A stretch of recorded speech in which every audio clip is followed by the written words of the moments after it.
사랑하는 영락 가족 여러분, 오늘 이 아침에도 또 주님께서 주시는 사랑의 마음을 담아 이렇게 인사를 드립니다. 아침마다 또 저도 건강하고 또 우리 성도님들 상황 가운데서도 강건함으로 서로 만나게 되어서 정말 감사한데요. 오늘은 주님께서 우리에게 이러한 일들을 주시기 위해 직접 일하고 계신다는 그 마음을 찬양했으면 좋겠습니다. 주가 일하시네 라고 하는 찬양인데요. 정말 우리의 하루의 삶의 수고도 있지만 주님의 수고가 더 크지 않는가 생각합니다. 함께 찬양 드리도록 하겠습니다. 날이 저물어 갈 때 빈들에서 걸을 때 그때가 하나님의 때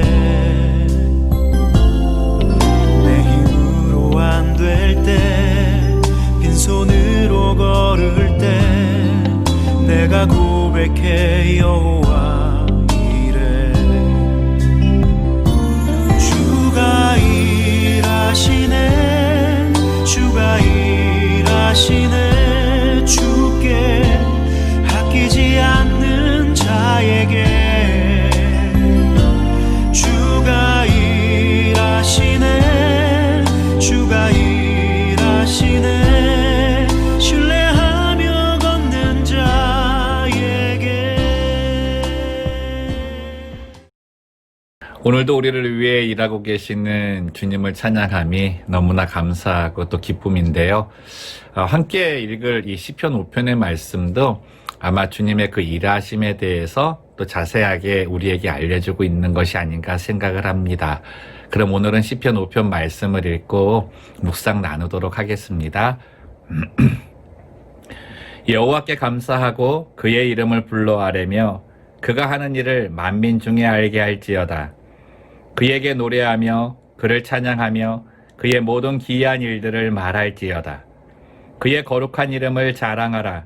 여호와를 구하는 자들은 마음이 즐거울지로다. 여호와와 그의 능력을 구할지어다. 그의 얼굴을 항상 구할지어다. 그의 종 아브라함의 후손 곧 택하신 야곱의 자손 너희는 그가 행하신 기적과 그의 이적과 그의 입의 판단을 기억할지어다. 그는 여호와 우리 하나님이시라. 그의 판단이 온 땅에 있도다. 그는 그의 언약 곧 천대에 걸쳐 명령하신 말씀을 영원히 기억하셨으니 이것은 아브라함과 맺은 언약이고 이삭에게 하신 맹세이며 야곱에게 세우신 율례 곧 이스라엘에게 하신 영원한 언약이라. 이르시기를 내가 가나안 땅을 내게 주어 너희에게 할당된 소유가 되게 하리라 하셨도다. 그때에 그들의 사람 수가 적어 그 땅에 나그네가 되었고 이 족속에게서 저 족속에게로 이 나라에서 다른 민족에게로 떠돌아 다녔도다. 그러나 그는 사람이 그들을 억압하는 것을 용납하지 아니하시고 그들로 말미암아 왕도를 끄지죠. 이르시기를 나의 기름 부은 자를 손대지 말며 나의 선지자들을 해하지 말라 하셨도다. 그가 또 그 땅에 기근이 들게 하사 그들이 의지하고 있는 양식을 다 끊으셨도다. 그가 한 사람을 앞서 보내셨으며 요셉이 종으로 팔렸도다. 그의 발은 착고를 차고 그의 몸은 쇠사슬에 매였으니 곧 여호와의 말씀이 응할 때까지라. 그의 말씀이 그를 단련하였도다.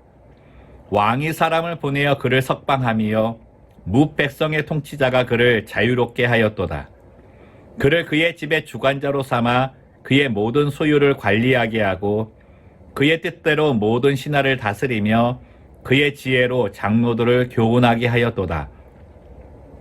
이에 이스라엘이 애굽에 들어가며 야곱이 함의 땅의 나그네가 되었도다. 여호와께서 자기의 백성을 크게 번성하게 하사 그의 대적들보다 강하게 하셨으며 또 그 대적들의 마음이 변하게 하여 그의 백성을 미워하게 하시며 그의 종들에게 교활하게 행하게 하셨도다. 그리하여 그는 그의 종 모세와 그의 택하신 아론을 보내시니 그들이 그들의 백성 중에서 여호와의 표적을 보이고 함의 땅에서 징조들을 행하였도다. 여호와께서 흑암을 보내사 그곳을 어둡게 하셨으나 그들은 그의 말씀을 지키지 아니하였도다. 그들의 물도 변하여 피가 되게 하사 그들의 물고기를 죽이셨도다. 그 땅에 개구리가 많아져서 왕의 궁실에도 있었도다. 여호와께서 말씀하신즉 파리 때가 오며 그들의 온 영토에 이가 생겼도다. 비 대신 우박을 내리시며 그들의 땅에 화염을 내리셨도다.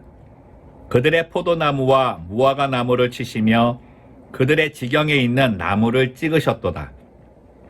여호와께서 말씀하신즉 황충과 수많은 메뚜기가 몰려와 그들의 땅에 있는 모든 채소를 먹으며 그들의 밭에 있는 열매를 먹었도다. 또 여호와께서 그들의 기력의 시작인 그 땅의 모든 장자를 치셨도다. 마침내 그들을 인도하여 은금을 가지고 나오게 하시니 그의 지파 중에 비틀거리는 자가 하나도 없었도다. 그들이 떠날 때에 애굽이 기뻐하였으니 그들이 그들을 두려워함이로다. 여호와께서 낮에는 구름을 펴사 덮개를 삼으시고 밤에는 불로 밝히셨으며 그들이 구한즉 메추라기를 가져오시고 또 하늘의 양식으로 그들을 만족하게 하셨도다. 반석을 여신즉 물이 흘러나와 마른 땅에 강같이 흘렀으니 이는 그의 거룩한 말씀과 그의 종 아브라함을 기억하셨음이로다. 그의 백성이 즐겁게 나오게 하시며 그의 택한 자는 노래하며 나오게 하시고 여러 나라의 땅을 그들에게 주시며 민족들이 수고한 것을 소유로 가지게 하셨으니 이는 그들이 그의 율례를 지키고 그의 율법을 따르게 하려 하심이로다. 할렐루야. 아멘.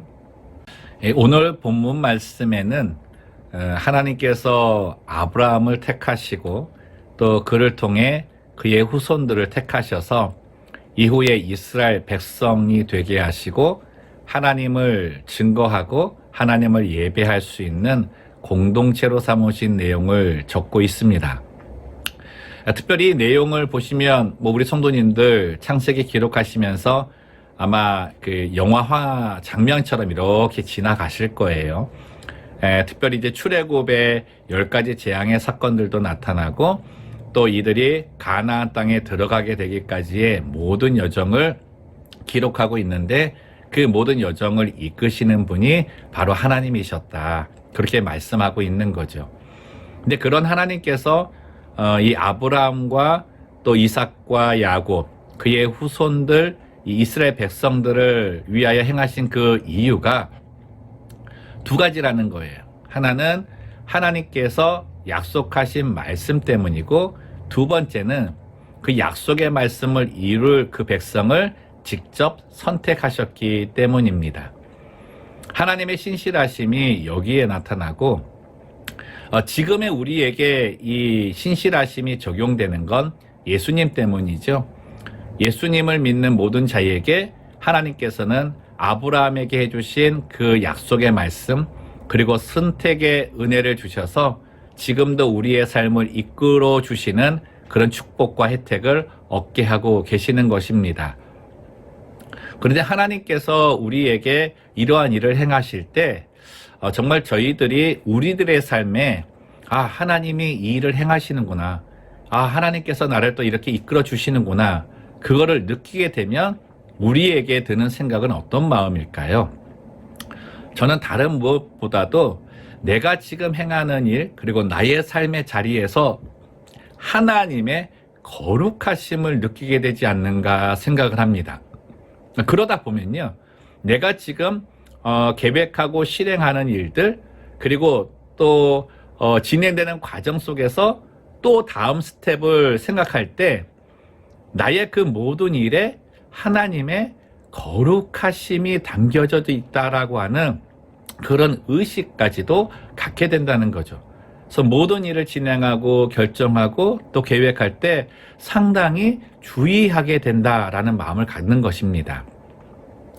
특별히 오늘 말씀을 볼 때 그 하나님께서 이 모든 일을 행해 주신 하나님의 선택받은 백성에게 하나님의 축복을 주신 그 이유와 목적을 맨 마지막 절에 기록하고 있지 않습니까? 이것은 하나님께서 하나님의 율례를 그들이 지키게 하고 그 율법을 따르게 하기 위함이었다라고 말씀하는 거죠. 그러니 우리들의 삶에 하나님의 그 역사하심, 인도하심이 느껴질 때마다 우리들이 기억해야 될 것은 하나님께서 우리에게 약속해 주신 그 말씀을 붙들어야 된다는 겁니다. 근데 그 약속의 말씀이 우리 안에 담겨졌을 때 정말 하나님은 우리의 삶에 거룩하지 못한 부분을 거룩함으로 회복시켜 주시고, 근데 참 놀라운 은혜는 뭐냐면 우리의 삶이 거룩함으로 바뀔 때 우리가 즐거워진다는 거예요. 우리 영혼이 즐거워진다는 거예요. 오늘 시편 기자가 분명히 그렇게 말씀하고 있지 않습니까? 3절 보면 그의 거룩한 이름을 자랑하라. 여호와를 구하는 자들은 마음이 즐거울지로다. 단순히 어떤 종교성에 의해서 이를 이루기 위한 그런 그 구함이 아니라 우리들은 하나님을 구할 때 하나님의 거룩함을 함께 구하는데, 그 거룩함이 우리의 삶에 닿았을 때 우리의 마음이 즐거워진다. 너무나 큰 가르침입니다. 세상의 모든 일들이 다 죄성에 의해서 이루어지는 것들이 많은데 하나님이 행하시는 일들 가운데는 그 죄성으로 인하여 일어나는 결과를 얻지 않는다는 거죠. 그게 우리들의 그 마음의 즐거움이라는 거예요. 하나님께서는 그 즐거움을 갖게 하는 방법으로 주신 것이 말씀이라는 것입니다. 저희들이 날마다 말씀을 읽어야 되는 그 이유와 목적이 바로 하나님께서 내 삶에 그 거룩함을 회복시키시고 하나님께서 친히 인도하시고자 하시는 그 일을 얻기 위함이라는 거죠. 말씀이요, 하나님께서 이 시대에 사용하시고자 하는 사람들을 선택하셔서 이끄시는 방법이기도 한데, 한 예로 오늘 요셉이 나와 있지 않습니까? 요셉을 하나님이 이스라엘 백성들을 이제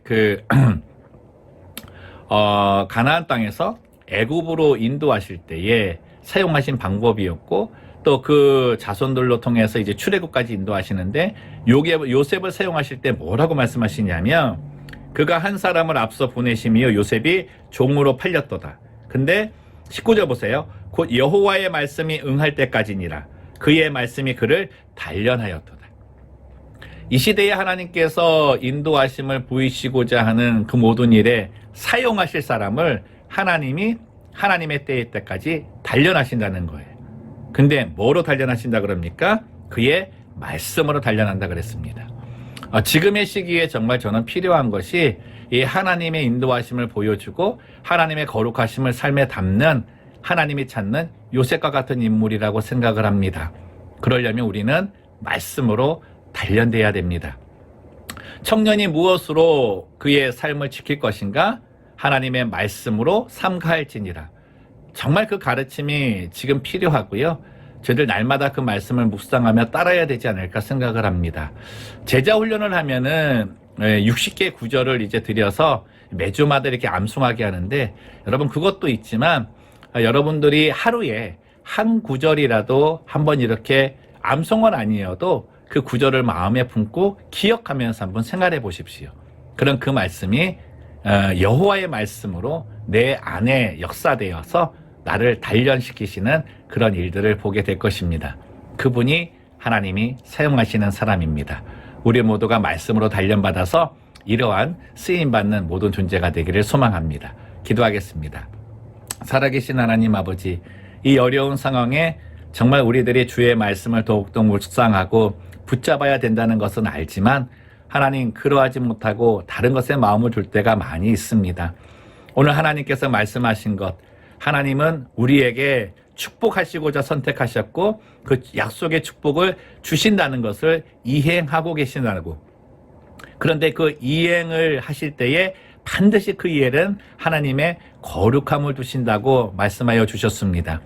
우리들이 여호와를 구할 때 우리들의 삶의 어려운 문제나 해결돼야 될 문제나 정말 무거운 짐을 벗고자 할 때 하나님의 도움을 구하지만 이 하나님의 거룩하심은 상관없이 구할 때가 많이 있음을 고백합니다. 오늘 말씀에 의지하여 앞으로 저희가 하나님께 구할 때에는 이 거룩함이 내 삶에 담겨짐까지도 알게 하시고 나의 모든 일이 새 속에 젖어서 새 속에 따라 이루어지는 것이 아니라 하나님의 거룩함에 따라 그 열매를 얻는 그런 삶이 되게 도와주옵소서. 그러하기에 말씀으로 우리 자신들을 날마다 단련시켜 주시고 하나님 그 말씀을 통해서 이 시대에 꼭 필요한 요셉과 같은 인물 되게 하여 주옵소서. 감사오며 걸어가신 예수님의 이름으로 기도드리옵나이다. 아멘.